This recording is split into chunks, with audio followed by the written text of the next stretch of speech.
The individual wrote, I am quite new to meditation.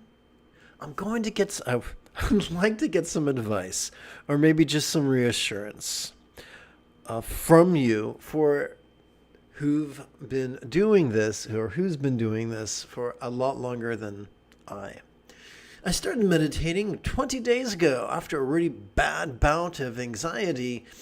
I've always been anxious, but managed it well as I grew into adulthood, so this kind of shocked me. So first off, number one, I am a word nerd. This is going to sound like low-hanging fruit, but I applaud your ability to put a sentence together.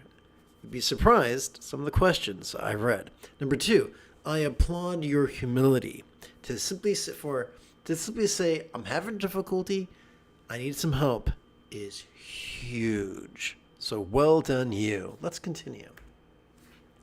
There was no clear trigger of it at the time, and I decided it was a warning that I needed to do something. Great. Awesome. Sometimes we're anxious about something. Sometimes we can experience something that some individuals refer to as free-floating anxiety. Recent studies have led credence to the thought that there are no psychological problems, just psychological symptoms of physiological disorders. And when certain physiological needs are met, the emotions become more manageable. So, bravo. I'm really glad they're asking for help.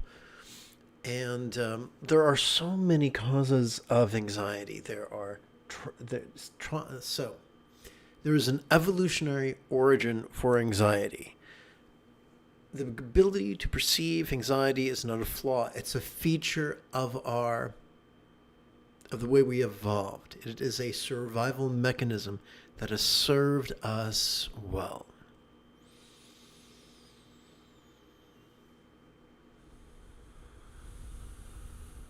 Sometimes anxiety is a wonderful wake-up call that there are unmet needs. Sometimes the needs can be as prosaic as sufficient sleep, fresh air, sunshine, exercise, and consuming a whole food plant-based diet. Sometimes they are more complex. I'm going to shut up and continue reading. I've started a few things, including counseling, talking therapy rather than CBT. Good. Not a big fan of CBT. Spoke to my GP, unhelpful, but I expected as much, and meditation. So let's stop here for a second. If you don't have a psychiatrist or a neuropsychologist, I can recommend a source. You can Google PCRM. That would be Papa, Charlie,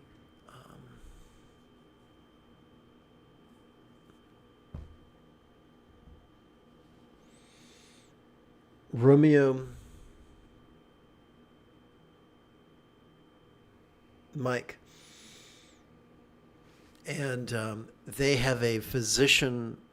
They have a find a doctor feature. You can just look that up. PCRM, find a doctor, and you can find an MD who is board certified, whose entire career is built around anxiety. Whether it be a psychiatrist or a psychologist or a neuropsychologist or a neurologist or a psychiatrist, whatever the deal, you always want to find someone who specializes in your disorder. There's so many nuances to each disorder that you really don't want to submit yourself to a jack of all trades who is sadly a master of none. I'm using Headspace because I get it free through work and their anxiety course, which is 30 days. And of course, you know what they say, if it's free, it's for me. Finished day 19 today. It's about 10 minutes a day of guided meditation. Things have been going well, but this weekend was particularly bad. Now, let me stop you for a second. There are significant reasons why this weekend is particularly bad. Number one, personal history. Number two, trauma response. Number three, humanity is sprinting towards the precipice, both ecologically and jingoistically. So, yeah, there are some really valid reasons for our anxiety to be triggered. Nothing happens in a vacuum, and there is never just one cause. And if someone tells you there's just one cause, they're trying to sell you something. It was probably triggered by a couple of things. Good insight. However, I really struggled to sit through it and ended up using my previous distraction techniques. So, let's pretend, for ease of discussion, there are two categories of anxiety: background noise and acute.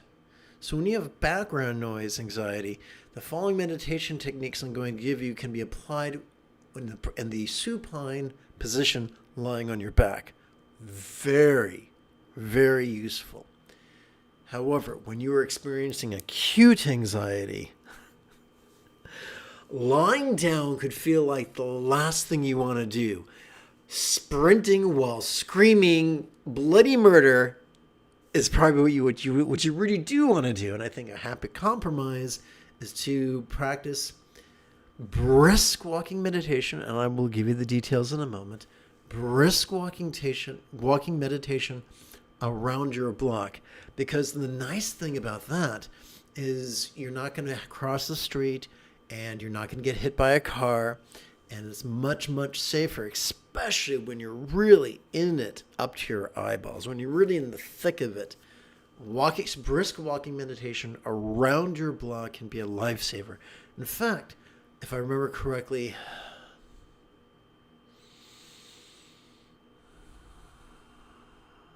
Dr. Tom Hartman wrote a book. You can find it on Amazon, called Walking Your Blues Away. It's quite good, actually. My question to y'all, is this normal? Yes. Yes, it is. I know it takes time, and 20 days is not that long, but should I not be better at managing it by now? Yes. This is not a reflection on you. It is a reflection on the education you've received. Sturgeon's Law reminds us that 90% of everything sucks, but not in the fun, tingly way. And as disappointing as that may be, it is a consistently observable phenomena.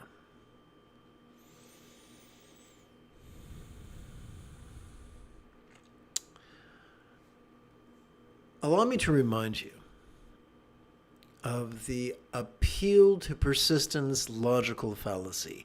This isn't working in this unit of time, so give it that unit of time. Allow me to illustrate. Yes, you've been meditating for 30 years and it hasn't worked, but you just wait 30 more lifetimes and it'll kick right in. That should raise a red flag. That should alert your bullshit meter. The Buddha taught that his path could be mastered in 7 years, or 7 quarters, or 7 months, or 7 fortnights, or 7 weeks, or even 7 days. So it is possible to get a good handle on our anxiety. Now, we will always be wired for anxiety. It is a survival mechanism. It is fundamental to our brain, to our lower brain. There's no surgical solution. We are wired for anxiety. And there are various neurotypes that experience anxiety differently. I think it's a horrible mistake to pathologize one neurotype. Each neurotype has its strengths and each neurotype has strengths, and each neurotype has weaknesses. And just like planters will sell you a mixed jar of nuts, likewise, humanity has always required multiple neurotypes to thrive. So, can meditation help you as part of an adjunct? As an adjunct practice, can meditation help you to cope with anxiety? Yes. There is no cure to anxiety, but it can help you to cope with it in a magnificent way. Could I be doing something wrong? Yes, we all do something wrong all the time to one degree or another. If you don't believe that, then get in a romantic relationship and your partner will be happy to show you all the things you do wrong. Or buy a cat, same thing. So, it's good to question ourselves. Remember the Dunning-Kruger effect. Those who are the least competent tend to think they are the most competent, and those who are the most competent tend to think they're the least competent. We once had a president who believed self-esteem more than facts, and that wasn't good. Consider, if you will, two people who are enthusiastic about physics. One is a high school physics teacher, and he's very, very rigid about what he believes about physics. And the other is a postdoctoral fellow who works at CERN, who's on the cutting edge of physics. And he, like Socrates, says, I know nothing. Those with the most information are the most flexible. Those with the least information tend to be the most rigid. So if you have the courage and the flexibility to doubt yourself, mazel tov, you're doing good. Now, I caught something out of the corner of my eye. Let me tend to this momentarily. Let's see what's going on here. I'm going to tap button 8, and it reads...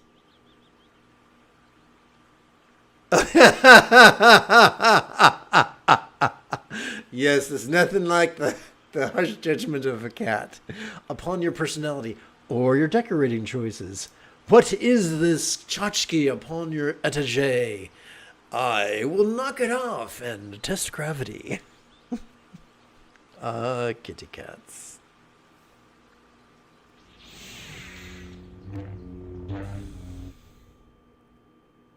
In addition, the Headspace course encourages you to use changes of posture to be present in the moment and note anxiety and allow it to pass. Well, I have no problem with adjusting your posture. We must listen to our body. It's better to listen to our body and make a minor adjustment than injure a joint. No one needs bone spurs. No one needs torn linings. No one needs arthritis. Ain't nothing spiritual about giving yourself arthritis. Now, one of the sad things about communication is that there is the thoughts that we're thinking and then the words that we're saying. We don't mean to be deceitful, but we are wildly inaccurate. We communicate with our own, each of us within us, between our ears, has our own private dictionary, lexicon if you're fancy. And since we don't all have the same lexicon, there's great confusion, which is why in Philosophy 101 they say that if you wish to have a meaningful discussion, you must first agree upon definitions before you move forward. Otherwise, you'll be talking at cross purposes, and that's not fun. So sadly, when people say things like note and release, they might have this whole 30-page treatise about noting and releasing in their head, but you don't. Therefore, there's confusion. And it's, once again, it's the fault of the teacher, not the student. Communication is the responsibility of the communicator, not the communicatee.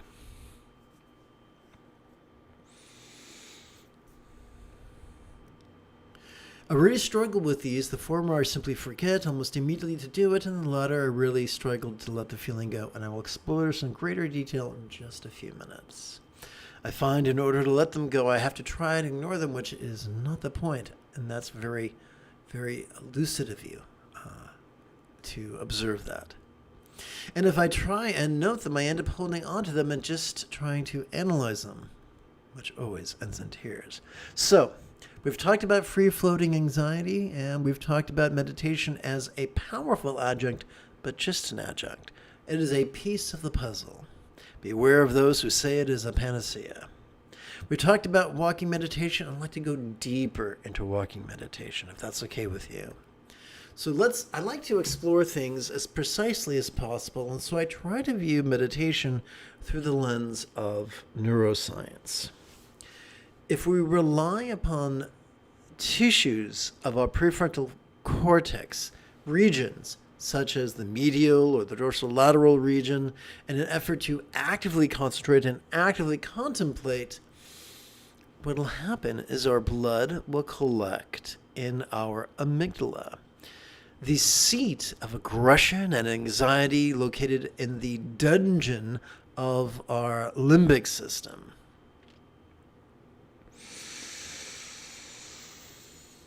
And that really sucks. But when we give our prefrontal cortex a rest and rely instead upon our sympathetic nervous system and parasympathetic nervous system, our blood mass shifts to our anterior cingulate gyrus, this hunk of meat that looks like a catcher's mitt, which functions as the hub of our mirror neurons, the seat of empathy, compassion, and love. So let's take a deeper dive.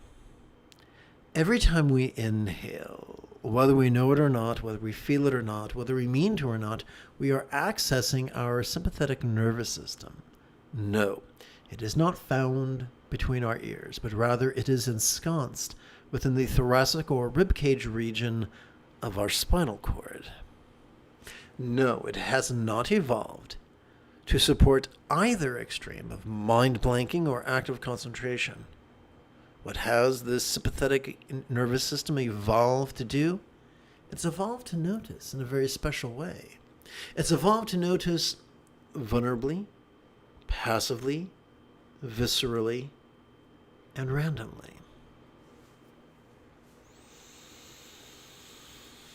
It's evolved to notice sights, sounds, sensations, flavors, scents, and the like.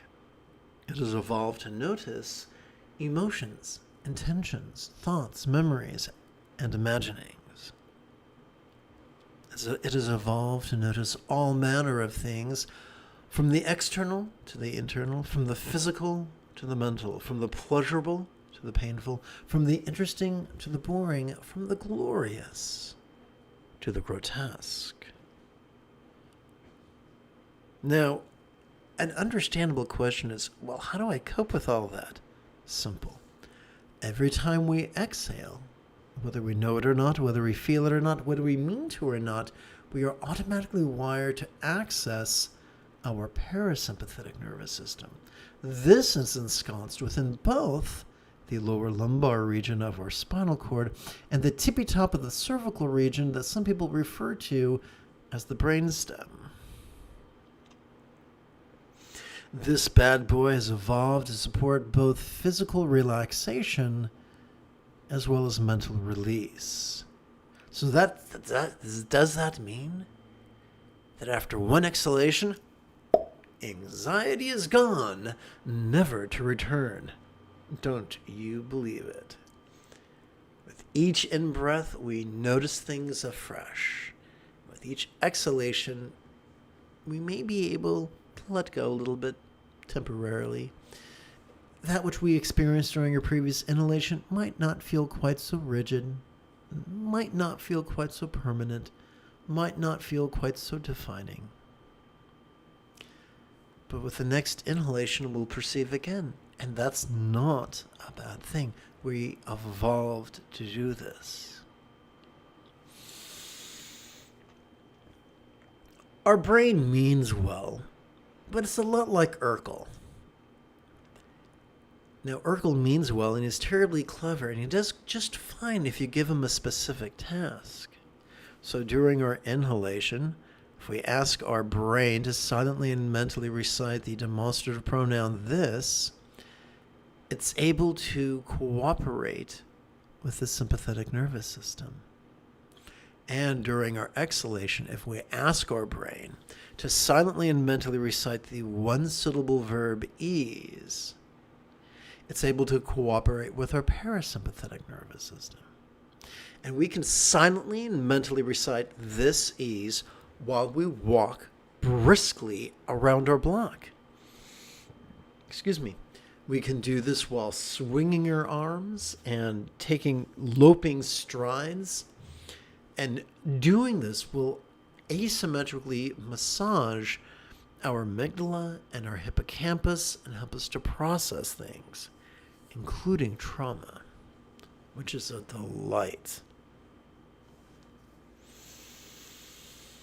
Okay, let me reframe that.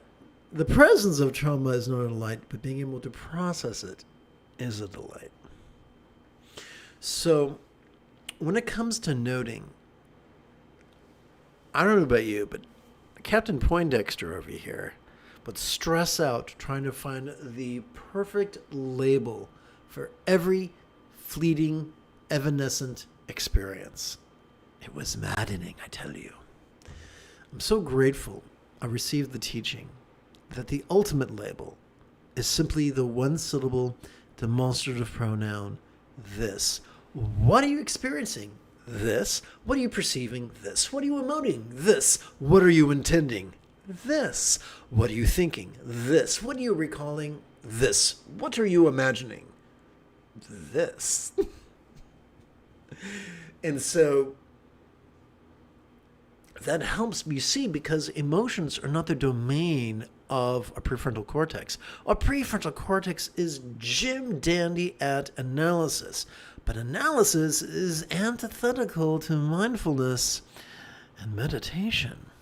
So once we try analyzing things, searching hill and dale for the perfect label, we take ourselves out of our autonomic nervous system and into our PFC, into our prefrontal cortex, and hilarity does not ensue. So, we don't need to analyze. We can use the world's most generic label, this. We don't have to force ourselves to relax, but we can. See, we're relaxing during each exhalation. The variable is not whether the relaxation is occurring. No, the variable is whether we are perceiving it.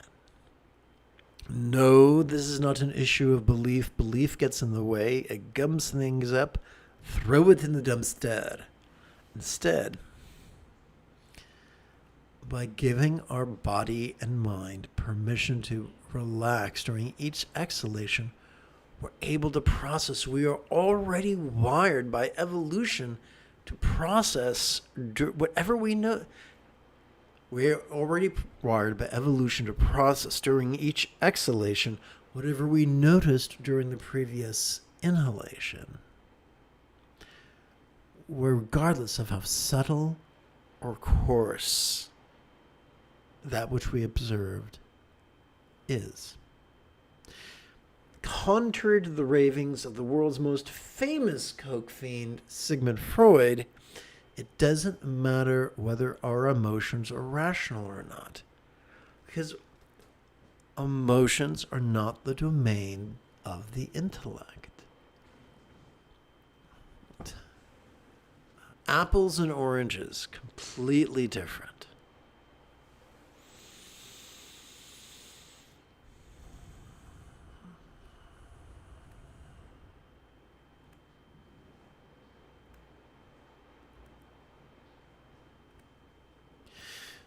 I look forward to sharing and practicing the finer details of this with you.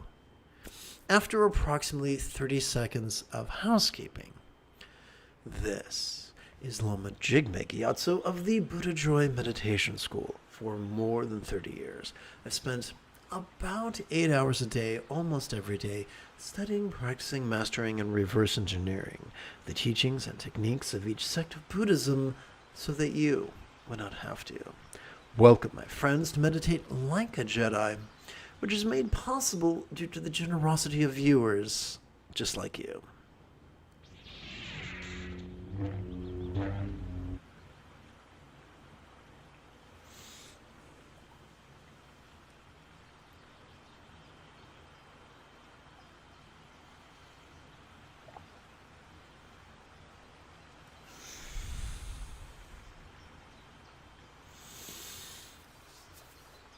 We're going to play with a circuit of techniques, and hopefully by the time we're done tonight, they will feel less scary and quite approachable.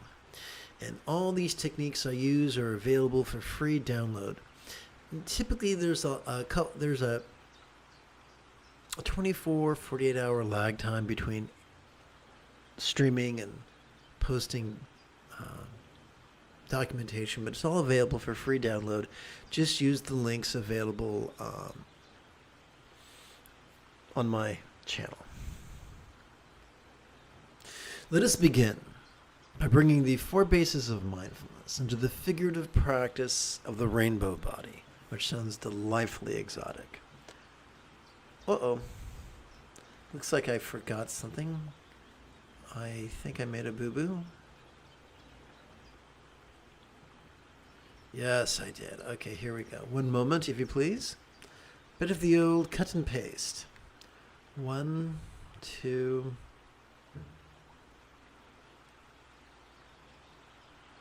Let's say cut.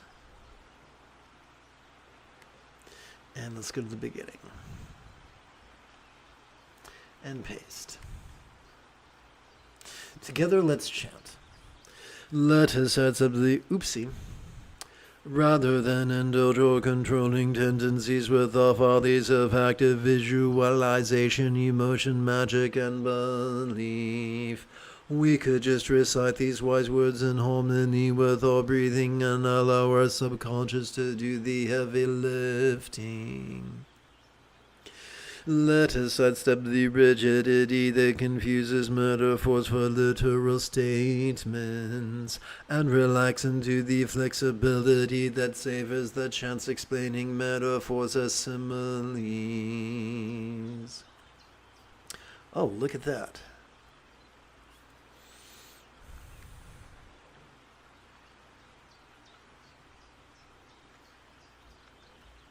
Here we go.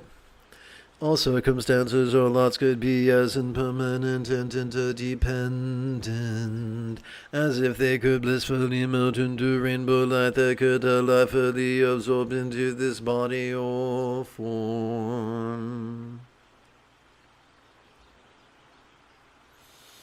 So during our in-breath, we could silently and mentally recite all lots melt. During our exhalation, we could silently and mentally recite into form. Lot is a synonym for circumstance. Melt is a metaphor of impermanence. Into is an inference of interdependence. And form is a synonym for body. To make things extra interesting, let's play with this exercise for 4 rounds, assuming that a round is 1 inhalation followed by an exhalation. We can count our rounds on our left hand. We can advance the tip of our left thumb during each inhalation, allowing it to come to rest upon the first set of creases, and then the second set of creases, and then the third set of creases, and then the tip of our little finger. And then during the next exercise, we could switch to our ring finger, the next exercise, the middle finger, and then the next exercise, the index finger. So you're welcome to practice along with me right now.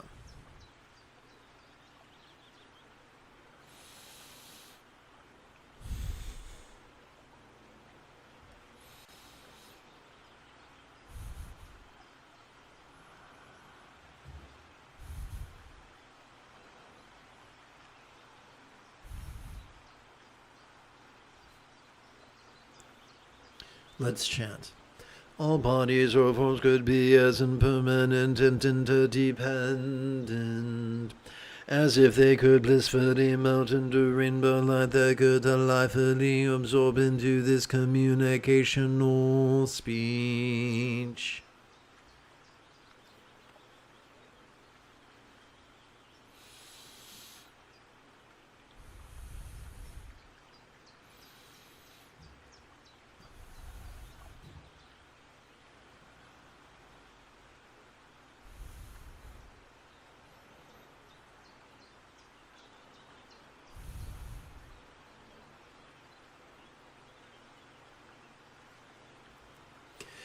All interpersonal speech could be as impermanent and interdependent, as if it could blissfully melt into rainbow light that could delightfully absorb into this heart mind.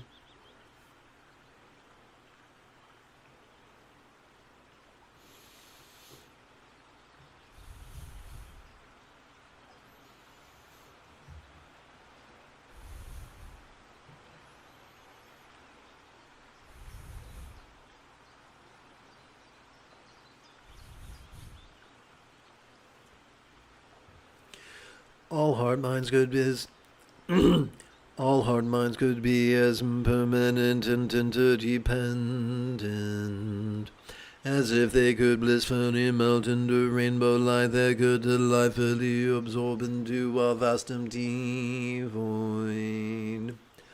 Like the illusion of the infinite azure sky on a bright and beautiful cloudless morn, which, although tantalizing to the eye, could be not graspable to the hand.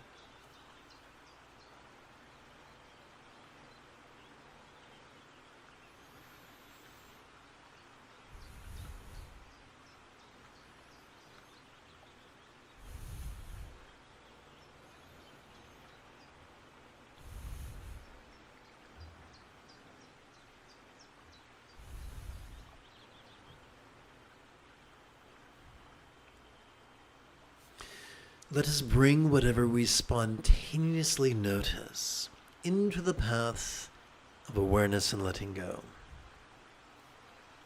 Just like we explored during the opening instructions. Even though I lifted my hand before the camera, it's easiest to do your crease counting with your hands in your lap. By the by. Going to subject you to jumbo face. So we've already explored how to count to 16 on your left hand.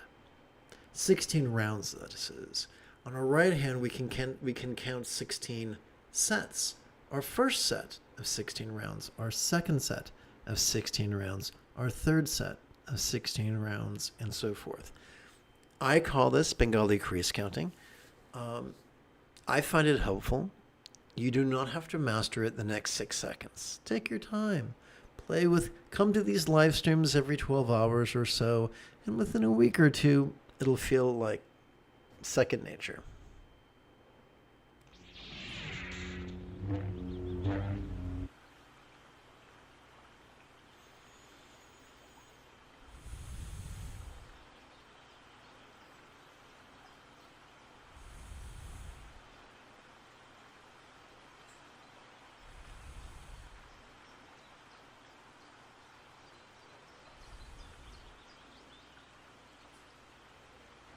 So let's play with this for approximately 11 sets of 16 rounds.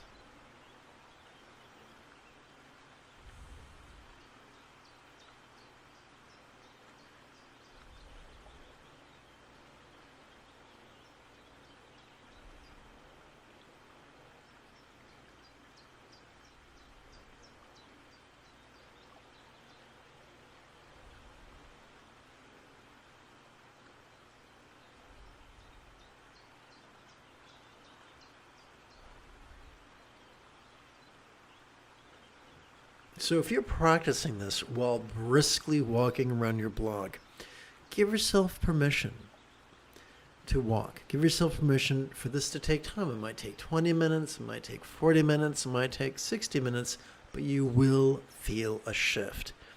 Your thoughts will not disappear. Your memories will not disappear. Your ability to imagine or confabulate all sorts of scary things will not disappear. But you will feel better. You will feel a trifle more sane.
Every time we breathe in, we are wired to generate a vertical traction between our tush and our head.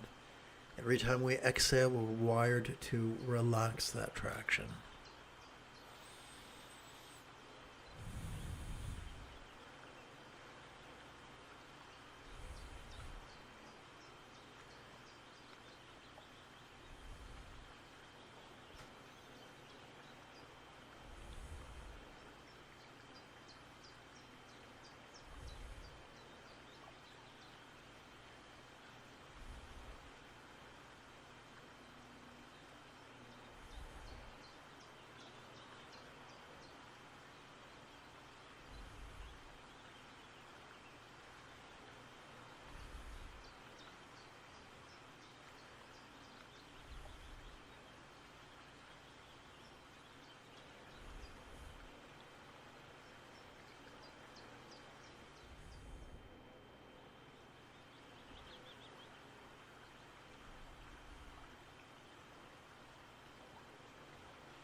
Let us bring the central channel yoga into the path of bliss and letting go. And as always, the moment you have a specific question about Buddhist chanting, Buddhist meditation, Buddhist philosophy, or how to apply them, please type your question in great detail in the chat window.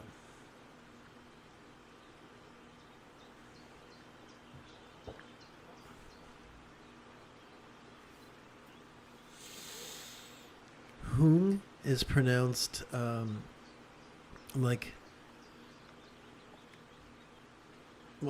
just like that.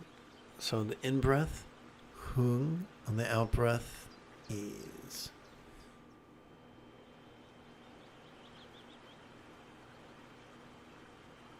To make it easier, let's reverse it. On the in-breath, so please bear with me for a moment. Okay, so I'm going to copy this and paste it.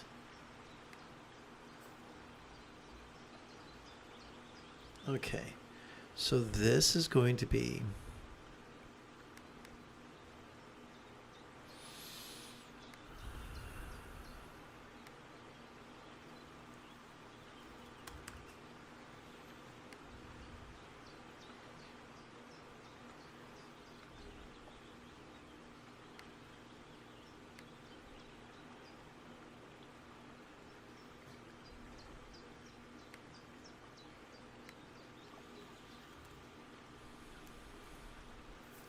okay, so during the inhalation, let us silently and mentally recite the verb ease. During the exhalation, let us intone the one-syllable mantra hung.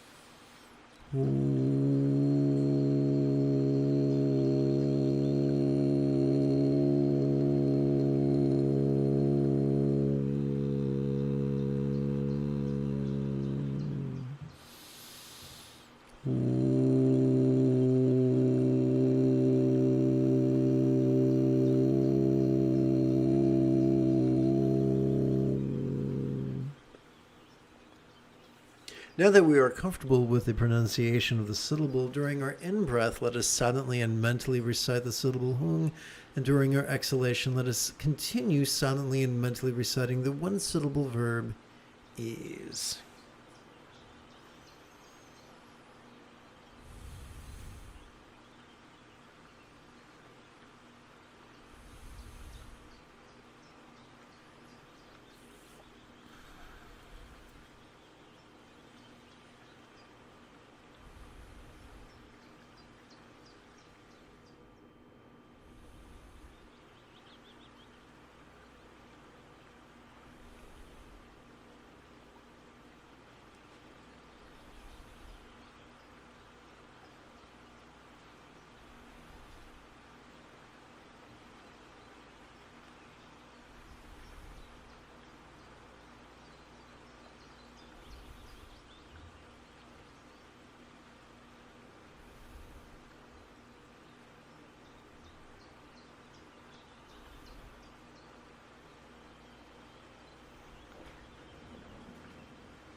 Let us bring the four bases of mindfulness into the practice of love and letting go. May whole minds of all beings know be as peacefully enlightened as the mind of a real or imagined Buddha symbolized by a clay one syllable seed or bija mantra.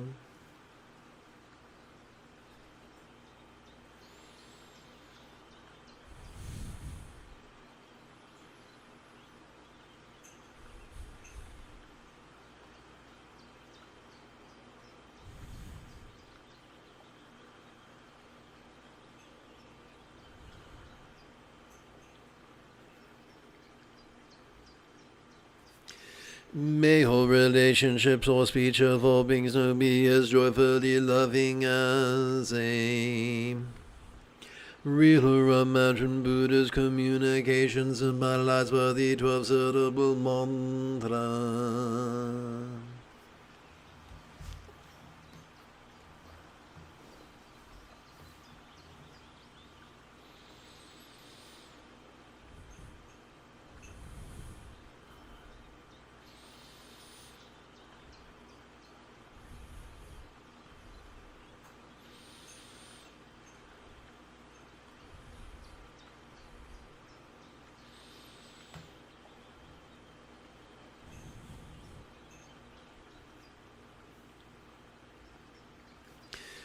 May whole bodies or forms of all beings know enjoy the beautiful health seen in Buddha's statuary, depicting the blissful body of a real or imagined Devi or Yadoma archetype of enlightenment such as Kuntu Zangpo.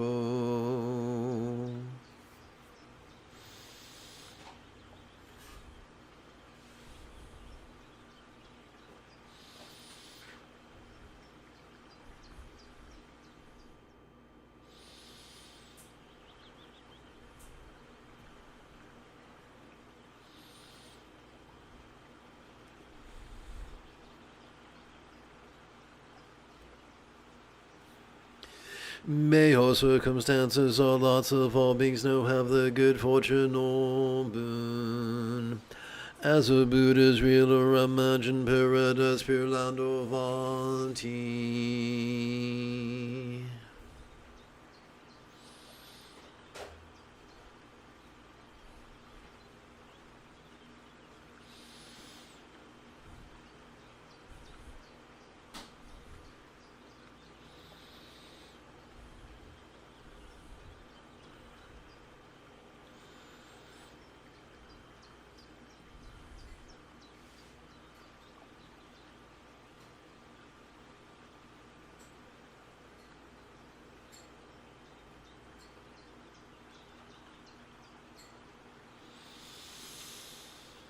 Together as a team, let us meditate as transformatively as Rey Skywalker on Octo under the guidance of Luke.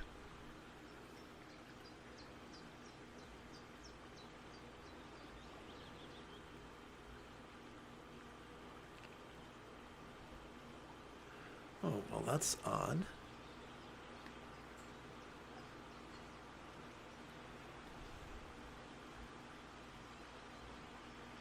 Together.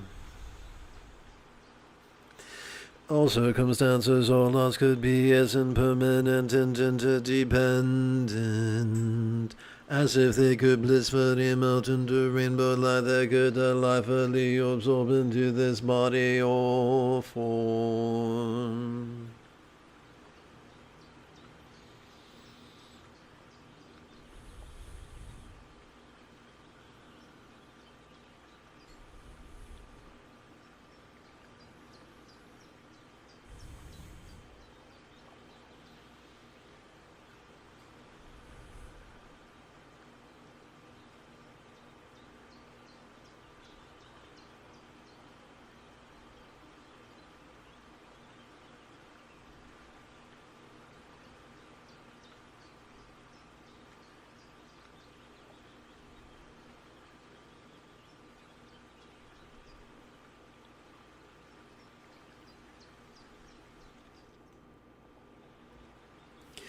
All bodies or forms could be as impermanent and interdependent, as if they could blissfully melt into rainbow light that could delightfully absorb into this communicational speech.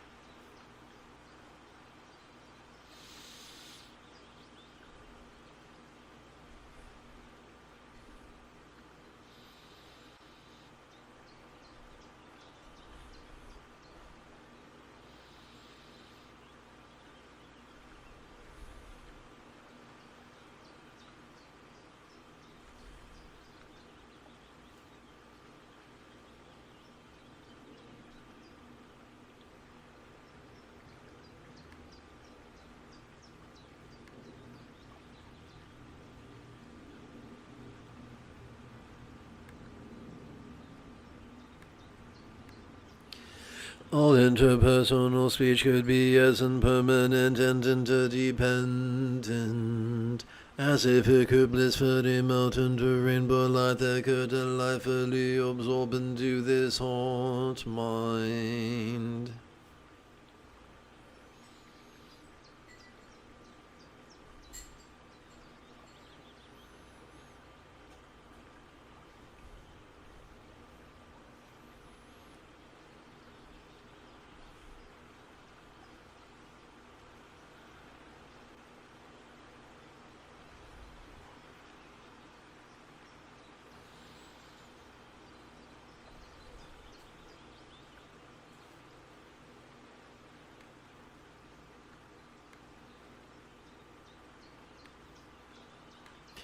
All heart minds could be as impermanent and interdependent, as if they could blissfully melt into rainbow light that could delightfully absorb into our vast empty void.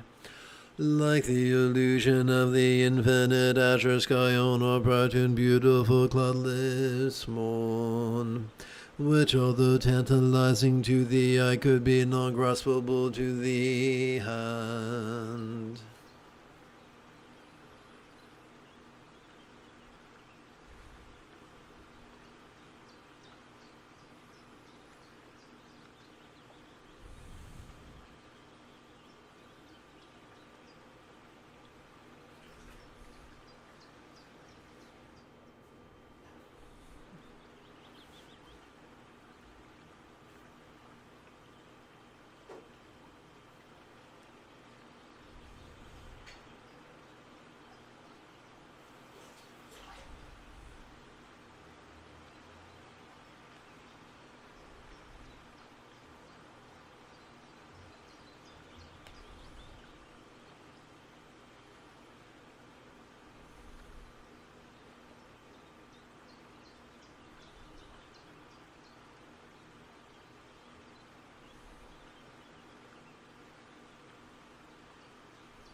Aha.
Hung, hung, hung, hung, hung.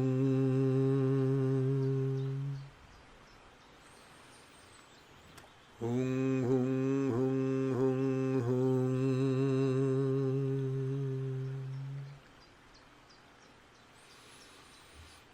Hung, hung, hung, hung, hung.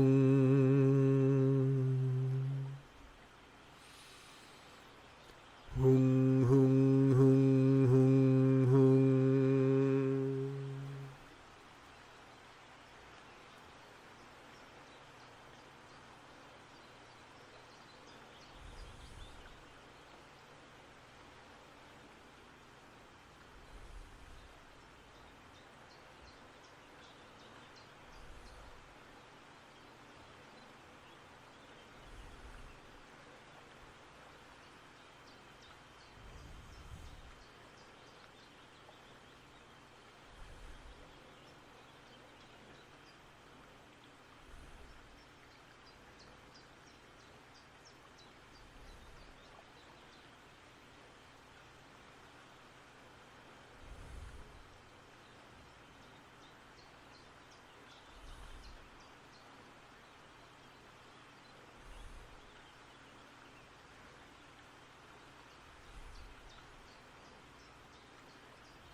May all minds of all beings so be as peacefully enlightened.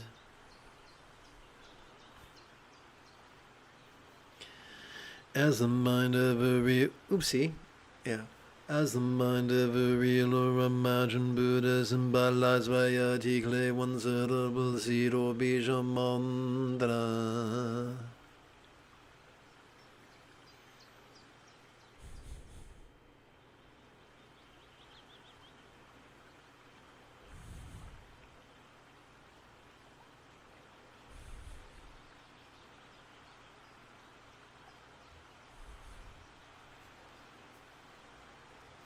May all relationships or speech of all beings know be as joyfully loving as a real or imagined Buddha's communication symbolized by the 12 syllable mantra.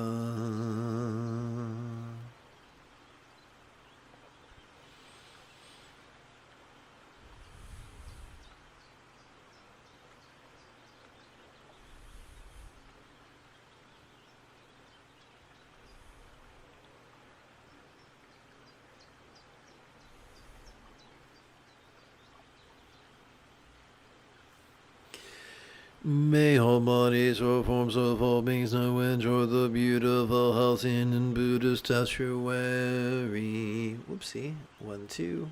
Haha. 1, 2.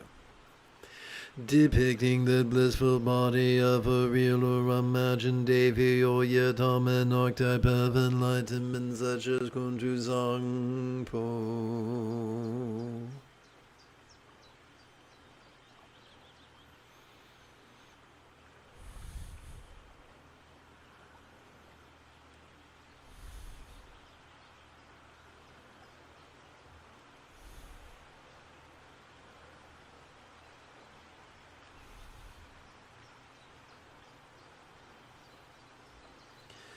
May all circumstances, all lots of all beings know have the good fortune or boon. As a Buddha's real or imagined paradise, pure land or vati.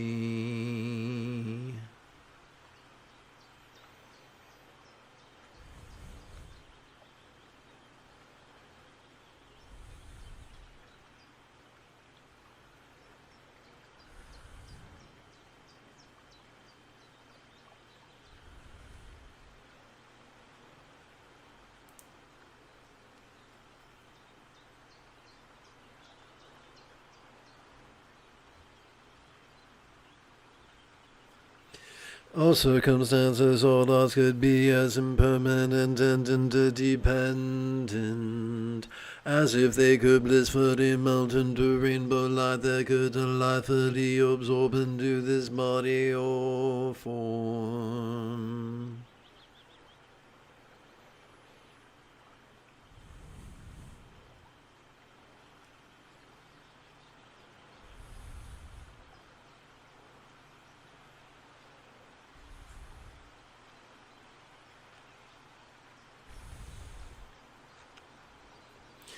All bodies or forms could be as impermanent and interdependent, as if they could blissfully melt into rainbow light that could delightfully absorb into this communication or speech.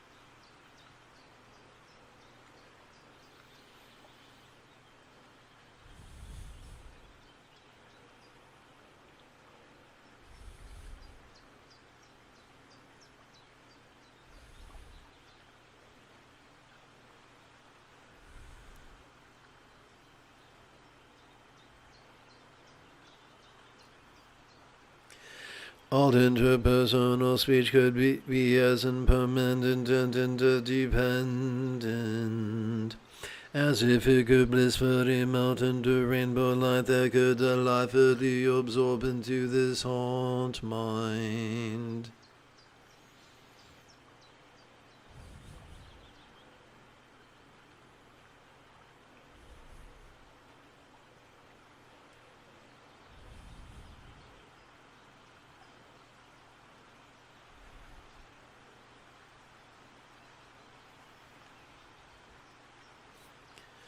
All hard minds could be as impermanent and interdependent as if they could blissfully melt into rainbow light that could delightfully absorb into our vast empty void. Like the illusion of the infinite azure sky on a bright and beautiful cloudless morn, which, although tantalizing to the eye, could be not graspable to the hand.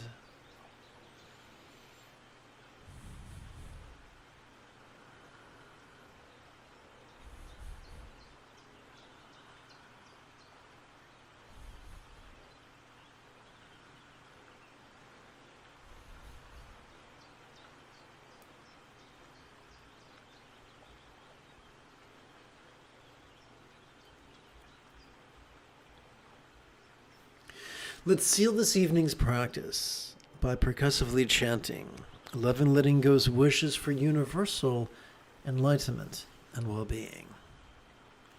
May all minds of all beings lucid yet void now be as enlightened as a Buddha's mind symbolized by a one-syllable bija. That is just so weird.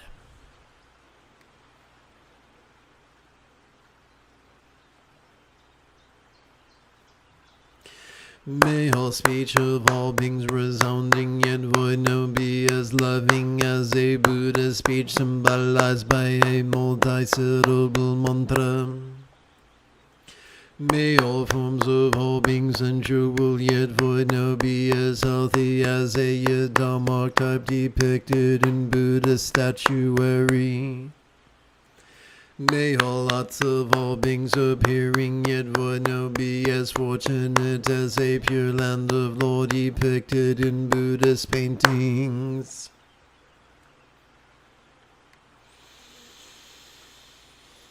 If you feel that I have earned it, you could give this live stream a thumbs up. You could even help support this channel. In approximately 10.5 hours, I would very much like to return to lead tomorrow's evening meditation, tomorrow's morning meditation class and group practice. And if you are as geeky as me, may the force be with you always.